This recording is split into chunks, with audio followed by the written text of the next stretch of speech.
Sentinelles de tous bords, soyez les bienvenus. Comme promis, quelques petites vidéos pour vous expliquer les coulisses de la création de la série G.I. Joe.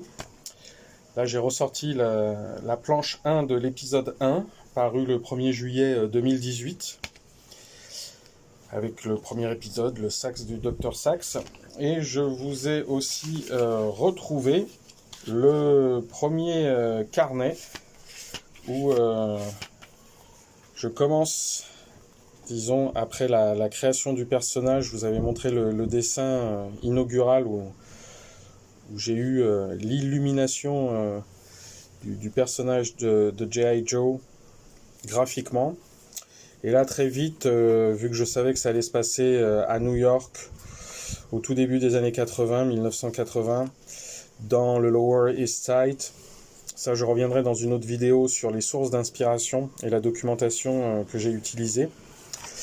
Mais donc très vite, l'histoire du premier épisode, voilà, ici, m'est venue. J'ai fait quelques petits croquis aussi, quelques petits collages. Et je commence aussi à partir de là le découpage. Beaucoup d'écriture, beaucoup de notes. Une fois que G.I. Joe a frappé un petit peu à la porte de manière, disons, très intempestive, il voulait une histoire, et il l'a eu. Il m'a beaucoup inspiré. Et voilà, le carnet en est le témoin. Ça part un peu dans tous les sens. Alors comme en plus tout ça est arrivé pendant l'été et que pour moi c'est une période assez active au niveau du travail, c'est vrai que ça a aussi décidé disons du format. Pour revenir à la planche, voilà, c'est juste des planches A4 noir et blanc, gaufrier de 4 cases la plupart du temps, très très souvent même. Pour moi c'était vraiment les règles impératives. Je ne pouvais pas me lancer dans un grand format et ni même tenter des couleurs directes. J'avais chaque fois très peu de temps pour faire une planche. J'essayais de m'astreindre à une planche par semaine pour qu'un épisode paraisse pendant l'été. C'était un peu ma petite pause graphique à moi au milieu de mon travail.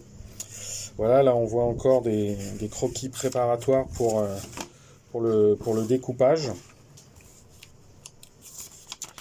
Tout ça c'était en 2018. Voilà, vous avez les coulisses du premier épisode de G.I. Joe. Là je commence un petit peu à arriver à la fin de l'épisode.